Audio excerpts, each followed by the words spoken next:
Welcome to Book Talk. My guest today is the great survivor of the New Labour years, one of the few senior ministers to take office in 1997 and still be at the cabinet table when Labour lost in 2010. He's Jack Straw, former Home Secretary, former Foreign Secretary and former Justice Secretary. And his at times intensely personal memoir of his life in politics, called appropriately enough Last Man Standing, has just been published. And Jack, well, most memoirs start with a sort of perfunctory childhood chapter, you know, my golden memories, my inspirational figures. Your childhood chapter was altogether darker.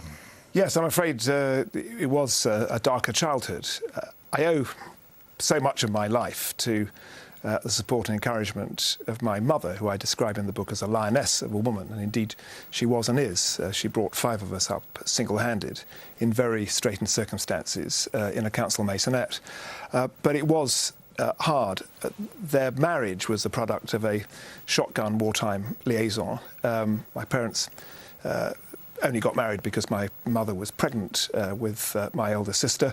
My father was an odd character. He was a conscientious objector, was jailed for this in the war, and whilst I respected the courage that he had in taking such an unpopular stand, it meant that he was really very detached from society, and as the marriage evolved, it became more and more difficult to live with him. And I describe a sequence in the book where, by happen chance, I was at my grandmother's, wasn't supposed to be there, playing in the garden. They'd forgotten about me, when 2 of my uncles had lured my father there on a pretext and put him up against a wall, and I saw his teeth being knocked out. And that was unpleasant. And the next day, I smelt gas and went into the kitchen, and he had his head in his hands and he was trying to kill himself because it was town gas in those days. So that wasn't too good. My mother finally decided that they should separate. They were both strong Congregationalists. This was the 1950s. You didn't go for divorce anyway. It was far too expensive. She went for what was called a non-cohabitation order in the magistrates' court to force him out of the house. And the minister of the Congregational Church, which we all attended, decided he could save the marriage. I mean, this is absolutely remarkable, if you think of it. But it's only 50 years ago. So he gave evidence on my father's behalf, saying he, the minister, would save the marriage. And so the case was adjourned for 2 more months of absolute murder. And finally, the court had recognised that this was a relationship which couldn't survive. And then, meanwhile, I had this completely mad idea from reading Jennings and Derbyshire books that life at boarding school would be a great deal better than this rickety life at home, because I was a bright kid and got a boarding scholarship to a direct grant school in the middle of Essex. And that too wasn't quite what the books said boarding school life was going to be like. And I settled down in the end, but in my second term I was deeply unhappy and ran away 3 times in 2 days. And because they took all my money away, I decided to walk the last time, and that was well over 15 miles, and got intercepted on walk through an area of countryside by somebody we now know to be a paedophile. So it was it was difficult. Anyway, I guess I learnt a lot from the experience. But what you do in the book is that you write about the emotional fallout that had for you later in life. Was that an easy thing to even decide to do, let alone actually do? No, it wasn't. What happened, having run away from school, the last time I did it, the head decided to beat me, because he said this was contrary to good order and discipline in the school to have young men running away. And I was told if I did it again, I'd be expelled. So I decided then that there's no point expressing feelings. Obviously, the school didn't deal with feelings, so the best thing to do with them was to pretend they weren't there. And that's, as a kind of survival strategy, worked for quite some time. But then in 1981, the Labour Party was falling apart. All my sort of hopes and expectations about having become an MP were in tatters. I was an MP, but the party was falling apart in front of me. Personal relationships in the party were horrible. And over a weekend, I lost the hearing in this right ear completely. And in place of any hearing, I still have no hearing at all, I had bangs and whistles, which was the development of tinnitus. And I get both of those were enough, I think, to cause anybody a personal crisis, plus the fact that all these other anxieties from my childhood came out. And so it was actually my wife's mother who suggested that I went to see a psychoanalyst. And I was very reluctant about this idea at the beginning, thinking like, brought up in a council estate, you didn't do stuff like that. But I went, and to begin with, I tried to turn the tables on the guy, which I gather is typical, to ask him questions, which was a mad idea. But after a while, I got into the swing of things, and it was hugely helpful. Rolled forward, and I thought, well, I've done all these things in my life. It's quite important that if the book is going to serve any purpose, to get across that there were problems in my earlier life and problems during my parliamentary life. I sought to resolve them in this way. Why not share this with people? What's the problem about admitting that there are times when your psychological makeup needs servicing, just as we all accept these days? It's a good idea to go to the gymnasium or, if necessary, go to the doctor about a physical problem. But I did have to think about it a lot, and I also talked to my psychoanalyst about it, who in the end decided he wanted to be named as well, having been reluctant to begin with.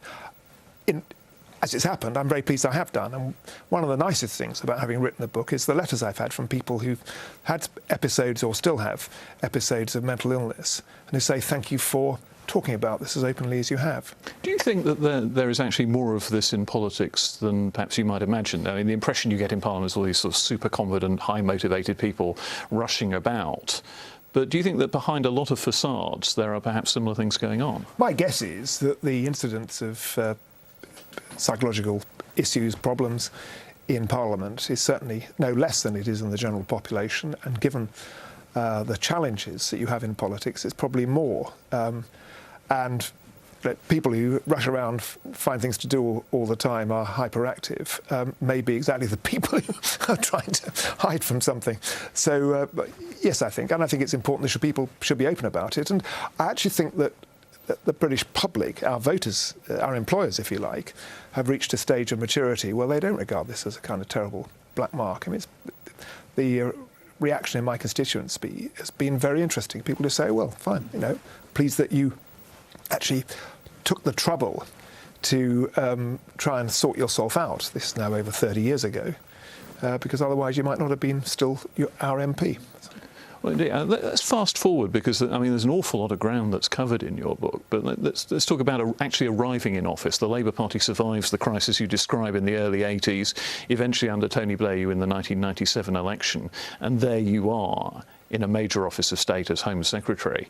Was that the fulfilment of all your hopes and dreams, or did you just watch the in-tray fill up with unpalatable problems? Well, it was both, but it was a very, very exciting time. And the period from May 94, when Tony became was leader, until May 97, was one of the most intellectually, politically exciting periods I have had in my whole time in politics, because under Tony's leadership, we really worked very hard to stress test every policy. It wasn't like the previous policy development, where the interest groups, the pressure groups, just piled in and he went for the lowest common denominator. It was a very different process. So I went to the Home Office with a huge agenda and found officials very anxious to put it into practice. But it was a dramatic change, having been Joe Soap catching the bus suddenly, to being locked up with police officers who were my protection team, 2 armed officers outside our house in London, and other arrangements in Blackburn and a house we have in Oxfordshire. And I couldn't even walk down the road for the next 13 years without a man with a thing in his ear alongside me. So that change itself was different, as well as the responsibilities of office. One of the things that struck me about your ministerial career was, in the Home Office, you're the Home Secretary, you're calling the shots. There isn't a great sense of people peering over your shoulder. You become Foreign Secretary, and of course the Prime Minister wants to take the lead, at least in the very big issues of foreign policy, and it's a different relationship, and it's a particularly different relationship when Tony Blair's dealing with the Americans in the build-up to the Iraq War. Yes, you're absolutely right to say that. I mean, at the Home Office, I was on exactly the same page as Tony anyway, in terms of the broad issues I was dealing with. He just let me get on with it. He had plenty else to do. I'm pleased to say, had confidence in what I was doing. It was a very large department in those days, and so it was up to me. I had to get things through cabinet colleagues and Parliament, of course, but I was in the lead. In the Foreign Office, you just have to accept that if you are the Foreign Secretary, you're working very closely with your neighbour across Downing Street, I mean, literally across Downing Street. And the more serious the international issue, the more it approaches or arrives at a point of armed conflict for British forces, the more that the lead on the dossier will shift from one side of Downing Street, the Foreign Office side, to the other side, the Prime Minister's office. And that's just how it is. I had a very good relationship with Tony until the closing months of my time as Foreign Secretary. And I had plenty to do. And on many issues, he let me get on with it. I mean, for example, on the India-Pakistan conflict in 2002, he let me be in the lead. On Iran, interestingly, although we're now in slightly different places on this, it was the initiative taken by Joschka Fischer, who was the German Foreign Minister, Dominique de Villepin, the French Foreign Minister, and myself, to set up the so-called E3 process, which we did in the aftermath of the invasion of Iraq, because we didn't want to go through that kind of deep European divisions again. And although Tony took a very close interest in it, he let me stay in the lead on that, and that worked for quite a long period. But one of the things that's again striking in the book is almost the headline story that came out in the various serialisations of it is Jack Straw could have stopped at least British participation in the Iraq War if you'd been prepared to resign over it. But you actually didn't disagree necessarily with the policy. Perhaps you wouldn't have done everything in exactly the same way if you didn't disagree with the fundamental policy, so you didn't resign. But there was a continuing irritant in the way that Tony Blair was dealing with George W. Bush. Yes, I mean, I do my best in the one chapter of the book to explain what was going on in my mind as well as in the British government, which led from a position pre-9/11 where another war against Iraq was not on the radar to a situation where in March 2003 we invaded Iraq, and why it was that I did not resign. I'm clear, just as a matter of fact, it's not a matter of conceit, that had I decided to resign, there wouldn't have been a parliamentary majority for the decision to go to war that we took. The Americans might still, I'm pretty certain, would still have gone to war, but that's a separate matter. Tony had his own ways of handling things. He had had an extremely close relationship with Bill Clinton, and as well as being on the same page politically, Clinton owed him a lot. And I was actually with him, with Tony, during the Monica Lewinsky week. Clinton owed him one great deal for the way that Tony, helped to bail Clinton out of that extraordinary predicament that he found himself in. So when George W. Bush got elected in November 1999 to take office in early 2000. November 2000, take office in early 2001. There was, I think, some reserve on the American side about whether George W. Bush would be able to have the same kind of relationship and whether we were going to be in some difficulties because of the close connection that Tony had with Bill Clinton. And Tony was quite right to work at that relationship, and he built up quite good relations with George W. Bush before 9/11. Once 9/11 happened, I mean, everything else changed. And Tony was somebody who provided great advice and counsel to George W. Bush to an extraordinary degree. And that was a good thing for us. And he also believed, as I did, that you should stay close to the Americans. I mean, yeah, if I'd been Prime Minister, I would have handled it a bit different. But I'm not in any doubt at all that maintaining that relationship is of critical importance to Britain's future. There's no point messing around about it. And I actually developed a fantastically close relationship with Colin Powell, Bush's Secretary of State, and a pretty close relationship with Condoleezza Rice. But as Iraq unravelled, were you, as Foreign Secretary, in a position to push things in the direction you wanted, or were you effectively bypassed by the Blair-Bush relationship? Not at all in relation to the decisions leading up to the 18th of March 2003, when the House of Commons made a decision to take military action. The problem, people will argue about whether we made the right or the wrong decision, particularly given the inadequacy of the intelligence base as later emerged, but wasn't available at the time. But the problem for Tony, as well as for me, after that, was the way in which part of the American system was blindsiding the other part, with George W. Bush really as to some extent above it all, and a series of catastrophic decisions, or lack of decisions, were made without proper discussion in the United States, in Washington, in the administration, still less with us. For example, to remove the State Department, the Foreign Office of Washington, from any responsibility for the aftermath. Everybody accepted, particularly Powell as a military man, that of course the military would be in the lead following an invasion, but you had to have civilian State Department support and our support as well. But Rumsfeld and Cheney cut Powell out of that. And then you had the disaster of the so-called Office for Reconstruction and Humanitarian Assistance, which couldn't even run itself, to quote Condoleezza Rice. And she was out of the loop as well. And then this egregious decision in favour of so-called de-Baathification, which meant that about 2 million people who got guns and who were in the armed forces and security forces in Iraq no longer had any pay, but they had retained their weapons. A recipe, if ever there was one, for the anarchy that followed.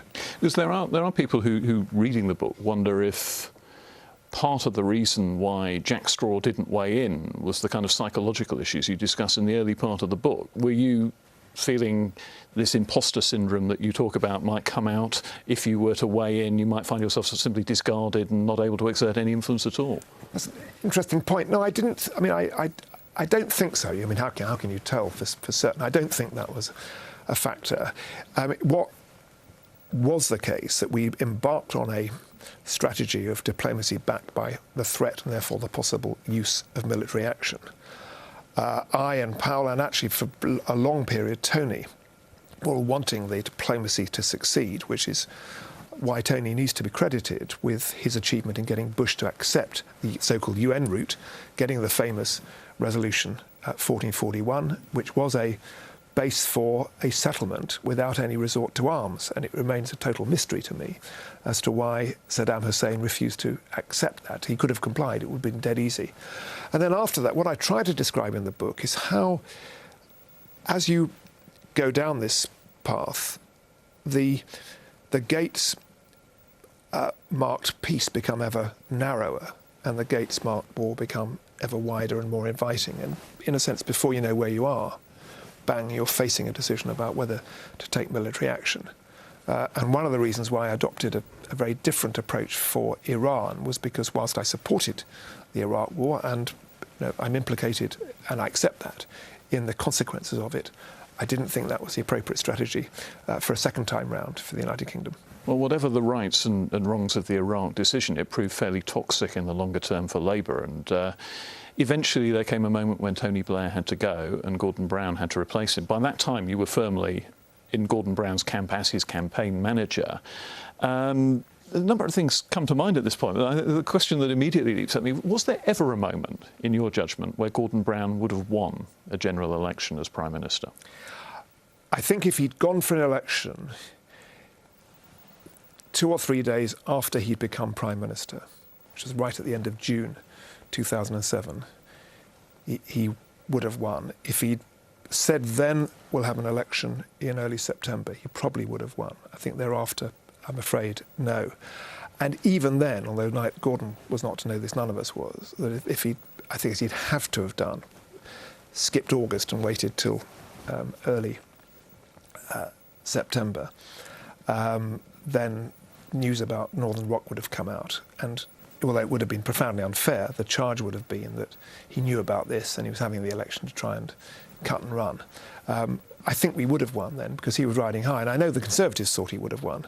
Thereafter, even if he'd called an election at the party conference in 2007, and instead, I'm afraid, he prevaricated for 2 weeks, we would have had the election in mid-November. And we saw what happened in the mid-November elections with the recent police and crime commissioner elections. People don't like voting in November. They just don't want to do it. And we would have been punished and lost. In the end, of course, Labour's now out of office after a long period there. You are, however, still a Member of Parliament,